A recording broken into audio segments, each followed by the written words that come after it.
Você entendeu o mercado. Conta a história. Que história é essa, cara? Você foi funcionário e você virou o dono. Que história é essa? Na verdade é o seguinte, tudo começou quando eu tinha 9 anos de idade. Eu sou de uma época que não tinha internet, eu tenho 46 anos de idade. Como é que você escolhia a sua profissão? Influenciado pelo pai ou pelo que você via na FTV? Meu pai era químico prático. O que é químico prático? É aquele camarada que aprendeu na época a fazer ofícios da área química num período que a profissão ainda não era regulamentada, não tinha conselho. Meu pai era o químico prático, que hoje seria um operador de processo. Ele operava reator químico na indústria farmacêutica. Caraca, o que é isso? Um reator químico? Reator químico. O reator químico, imagina um vaso gigante, Ok.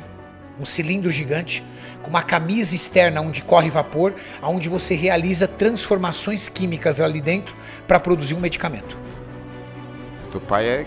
Meu pai operava esses reatores, Ok. sob comando de um farmacêutico responsável ou de um gerente de área, mas meu pai operava reatores. Meu pai foi o funcionário padrão que você consegue visualizar. Ele entrou como faxineiro na empresa e saiu como químico prático, operador de processos hoje, na mesma empresa. Ele trabalhou 38 anos na mesma empresa, Joel. Entrou como faxineiro. Única empresa que ele trabalhou. Você sabe o que é mais louco? Ele entrou durante 38 anos na mesma portaria, porque a empresa nunca mudou de local. Você sabe o que é mais louco ainda? Ele deu bom dia durante 38 anos pro mesmo porteiro, porque o porteiro tinha 42 anos de empresa. Que maravilhoso. O mesmo tempo. Que cidade?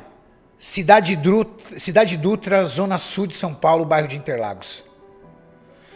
Meu pai, a vida inteira dele foi nessa empresa, apaixonado por aquilo. Sim. Ele tinha um final de semana por mês de folga, um sábado e um domingo. Os outros ele trabalhava direto. Um neto de italiano extremamente provedor, extremamente honesto. Meu pai é o homem mais honesto do planeta. Mas totalmente limitado. Meu pai nunca teve um carro. Nunca teve um carro. Porque eu não quis. Porque não tinha dinheiro. Meu pai, com 54 anos de idade, em plena atividade, a indústria resolveu retornar para os Estados Unidos, demitiu ele e deu uma medalhinha de bronze como honra ao mérito e botou nas costas dele e falou assim, vai para casa. Você sabe que é um homem de 54 anos na década de 80 perdeu o emprego? É garantia de não ter mais emprego. Meu pai ficou extremamente deprimido. Cara, 38 anos, Sim. com um final de semana de folga por mês. Meu pai tirava 15 dias de férias no ano. Obrigatório, porque senão ele não tirava. Sim. Meu pai teve um AVC e um ataque cardíaco. Caído na cama. Minha mãe, dona de casa, sempre dona de casa. Minha mãe teve uma crise nervosa por conta do que aconteceu com meu pai. Teve parte do corpo dela paralisado por uma crise nervosa. Minha mãe começou a fazer faxina na casa de família e ela tinha que disfarçar que ela puxava uma perna, porque senão a dona da casa mandava embora. E aí eu vi meu pai de um lado inválido, minha mãe do outro. Só que antes disso, aos 9 anos de idade, isso aconteceu quando eu tinha 12. Aos 9 anos de idade, meu pai me levou uma vez para conhecer a fábrica. Eles abriram um final de semana para os pais levarem os seus filhos. Eu olhei, vi aquele monte de comprimido correndo aquelas drageadoras, aqueles reatores. Falei, é isso que eu quero ser. Quero ser químico. Então eu escolhi minha profissão de química com 9 anos de idade. Com 9 anos de idade. Você tem irmão? Eu tenho uma irmã mais velha e um irmão mais novo. E aí, com 12 anos de idade, eu vi meu tio entrando na minha casa, entregando cesta básica para nossa família para sobreviver. Porque quando meu pai perdeu o emprego, ele perdeu no plano Sarney, que indexou todas as aposentadorias em um salário mínimo. Mas o salário mínimo daquela época era o equivalente a uns R$700 hoje. Era muito baixo. E, após o plano Sarney, veio o plano Collor, ao qual ele congelou todas as aplicações. E aí, o dinheiro da rescisão do meu pai, que era tudo que ele tinha, o Collor travou. Então meu pai não tinha nem dinheiro guardado e não tinha uma aposentadoria capaz de sustentar a família. O que aconteceu? Ele virou uma pessoa inválida na cama, minha mãe foi trabalhar em faxina e os meus tios, meus parentes, entregando cesta básica pra gente ajudar, para nos ajudar. Esse foi o panorama que eu cresci aos 12 anos de idade. Com 11 para 12 anos de idade eu fui pra rua, minha mãe, graças a Deus, conseguiu um trabalho para mim entregar panfleto no Farol, da inauguração de um shopping. E aí, cara, desculpa, eu era o melhor entregador de panfleto do Farol. Porque eu era o único que entregava todos os panfletos. O resto da molecada jogava no bueiro. E eu entregava com uma excelência aquilo, por quê? Porque eu não podia perder aquele trabalho. Porque se eu perdesse aquele trabalho, eu sabia que eu ia ver minha mãe de joelho, no rádio, na oração do meio-dia do Paulo Barbosa, chorando para as coisas melhorarem. E eu não queria ver minha mãe chorando. E dentro da mentalidade infantil que eu tinha, eu acreditava que aquele dinheiro seria capaz de ajudar a minha mãe ao ponto de ela não poder chorar mais. A coisa que mais torturava a mim e meu irmão em especial era ver a minha mãe chorando, debruçada naquele rádio. Eu nem sei se o Paulo Barbosa ainda é vivo, mas rapaz, eu tinha um pânico quando chegava próximo ao meio-dia, porque eu sabia que eu ia ver minha mãe dobrada de joelhos chorando, pedindo para as coisas melhorarem. Eu era o melhor entregador de panfleto. Rapidamente eu deixei de ser entregador de panfleto e consegui, aos 12 para 13 anos de idade, o emprego de office boy num escritório de contabilidade, arranjado, porque você não pode trabalhar nessa idade. A gente está falando da década de 90. 14 anos de idade eu tirei carteira de trabalho. Só que aos 14 anos de idade eu também consegui passar num curso técnico. Eu saí do primeiro grau e fui aprovado num curso técnico. Fui o melhor aluno no primeiro grau. Minha mãe deve ter ainda o troféuzinho dela. Minha mãe falecida esse ano, mas minha mãe deve ter guardado ainda na casa dela o troféuzinho que eu tinha de melhor aluno do primeiro grau. Isso me rendeu passar num curso técnico em Química. Com 14 anos eu entrei no curso técnico em Química. Com os mesmos 14 anos de idade, eu fui pra rua. Eu varri o centro da cidade, nas agências de emprego, tentando uma vaga para estagiário em Química, em técnica em Química, mas eu tinha acabado de começar o curso. Não dava para fazer estágio ainda. Mas eu consegui uma vaga de auxiliar de laboratório. Lavar vidraria no laboratório. Lavando vidraria no laboratório, eu rendo aí meus créditos a um rapaz chamado Pedrinho, o chefe do laboratório. Esse cara foi um salvador da minha vida. Porque ele chegou e falou assim: garoto, você tem muita vontade.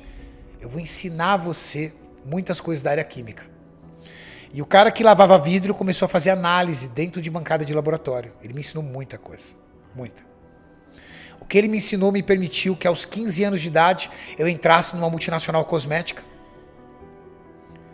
E ali eu fui desenvolvendo meu trabalho até os meus 18 para 19 anos de idade, quando nessa multinacional o meu diretor conseguiu emprego numa outra multinacional, que era um laboratório de controle de qualidade, e me levou junto. E aí eu fui para esse laboratório, assumi uma área, e eu tinha uma chefe que me odeia até hoje. Nunca mais a vi, mas eu acho que ela me odeia até hoje. Por quê? Porque eu comecei a trabalhar juntamente com ela e eu tomei conta do setor dela, todo. Tudo que tinha ali de aprendizado e de parte técnica, eu fui puxando. E o que aconteceu para ela? Ela entrou numa zona de conforto. E aí ela empurrou tudo para mim, eu entregava tudo, só assinava. Ela só assinava, só assinava, só assinava, só assinava. E aí um dia ela saiu de férias. Quando ela saiu de férias, aí o meu diretor percebeu que os 30 dias de férias ela não fez falta nenhuma. 19. Uns 35, 36. Aí... Quantas vezes mais ela ganhava que você? Ah, cara, eu devia ganhar, vamos falar em números de hoje, eu devia ganhar uns R$2.500, R$3.000, ela ganhava uns 10. Aí, eu dei conta dos 30 dias, e aí quando ela retornou, voltou pro posto dela, continuou trabalhando, e aí ela continuou executando as atividades dela, e aí eu subi no meu chefe, e falei pro meu chefe, olha, preciso ir embora. Ele falou, por quê? Eu falei, sim, porque sou eu que faço tudo aqui. só que eu não tenho reconhecimento.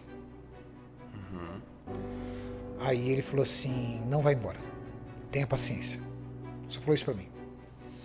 Passado mais ou menos uns 3 meses, ele demitiu ela e me colocou no lugar.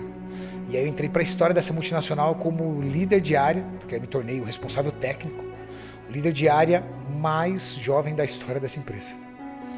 E aí ele pediu para mim a única exigência, coloca um cavanhaque no rosto, senão as pessoas não vão te respeitar, você é muito moleque. E eu coordenava biólogos, engenheiros, químicos, biomédicos, sem ainda ter formação universitária. Mas eu entendia muito já da área química, muito para pouca idade. Continuei desenvolvendo, continuei fazendo meu trabalho, continuei estudando e assumi várias áreas de lá. Os anos foram passando e eu fui desenvolvendo dentro da empresa e assumi o cargo de químico responsável da empresa inteira. Fiquei abaixo somente do meu diretor. Meu diretor era militar, ex-militar, severo, Joel, bravo, muito severo. Um dia surgiu um belo de um curso para ser feito no Rio de Janeiro. Eu sempre falo isso nos podcasts, porque é um divisor de águas na minha vida. Ali a minha vida mudou, Joel, graças a esse curso. Surgiu um curso e eu era o primeiro a chegar e o último a sair da empresa. E era o cara que dominava todos os processos. O que todo mundo na empresa concluiu? Quem ia fazer o curso? Eu. Até eu acreditava que eu ia fazer. Eis que o meu diretor selecionou uma das minhas assistentes. Cara, aquilo apertou meu coração de um jeito que eu não aguentei e fui encarar o homem. O homem era bravo, mas eu fui encarar o homem. Um homem de poucas palavras, extremamente sério, mas acima de tudo muito grosso, duro. Com licença, queria falar um minutinho com o senhor. Ele abaixado, levantou, óculos aqui. Pois não. Prevendo provavelmente a minha pergunta. Sim. Eu gostaria de saber por que eu não fui selecionado para o curso, porque eu preciso entender aonde eu preciso melhorar. Ele olhou para mim e falou assim, não cabe a você decidir isso, cabe a mim. E abaixou e continuou. Eu abaixei a cabeça, fui me afastando, aí ele, na atitude dele, acreditando que estava me fazendo bem, ele quis me fazer o bem. Eu entendo isso hoje. Ele falou assim, pera aí, garoto.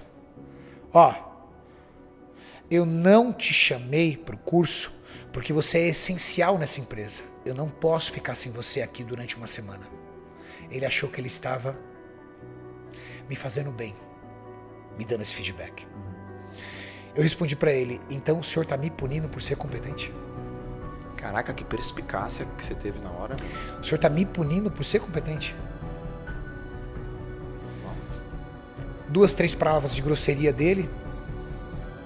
Algo do tipo, eu que tomo as decisões, eu sei o que essa empresa precisa, eu preciso pensar na empresa e não em você. Eu desci, Joel, e eu chorei feito uma criança dentro do banheiro. Sabe por quê? Porque eu tinha um filho de 9 meses de idade. Eu tinha 22 anos de idade para 23 anos.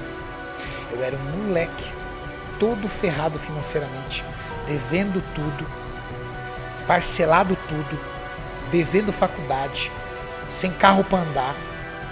E eu olhei e falei assim, eu tô ferrado aqui, porque eu nunca vou ser ninguém aqui.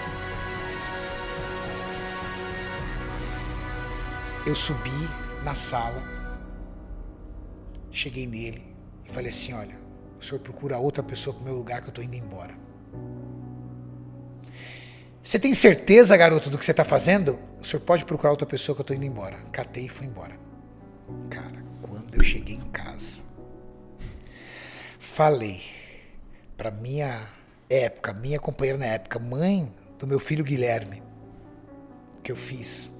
Cara, ela gritava e chorava comigo. Eu não acredito que você fez isso com a gente.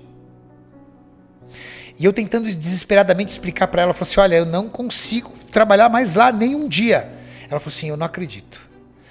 Foi uma das piores noites que eu passei na minha vida até hoje. E eu sei porque foi uma das piores, porque eu me lembro como se fosse hoje. Eu passei a noite em claro, com um misto de medo, de tudo o que ia acontecer, com tristeza, de como eu entreguei a minha vida tanto tempo naquela empresa e me senti depois um merda em cima disso. Eu chegava na empresa 15 para 7 da manhã, o turno começava às 8, terminava às 5, eu não saía de lá antes das 7. Nunca recebi R$1 de hora extra. Passado 2 dias, meu diretor me liga. Vem aqui. Tava um pandemônio no laboratório, porque eu tinha dominado todos os processos. Ali eu descobri que a palavra ninguém é insubstituível é uma palavra feita pro cara que foi demitido. O cara que foi mandado embora, ele chega em casa e fala: amor, não adianta, ninguém é insubstituível. O cara tava desesperado, só que ele não queria me dizer. Porque dentro de toda a altivez e a arrogância dele, ele não podia transparecer isso. Mas ele me fez uma proposta. Ele me disse: fica aqui, treina alguém pro seu lugar e eu pago suas verbas rescisórias. Eu tinha pedido demissão, eu teria direito só a férias, 13º. Ele me mandando embora, eu teria aviso prévio, eu teria fundo de garantia, eu tinha 25% sobre o fundo de garantia, que é a multa. Eu falei, tudo bem. 30 dias eu falei pra ele. Passou 20 dias, ele não tinha arrumado ninguém. Eu subi na sala e falei: o senhor arruma alguém, daqui 30 dias eu vou embora. Daqui 10 dias eu vou embora. Enfim, ele arrumou alguém, treinei, peguei minhas coisas e fui embora. R$4.500 de rescisão. R$4.500 que eu empurrei tudo numa loja de suplemento.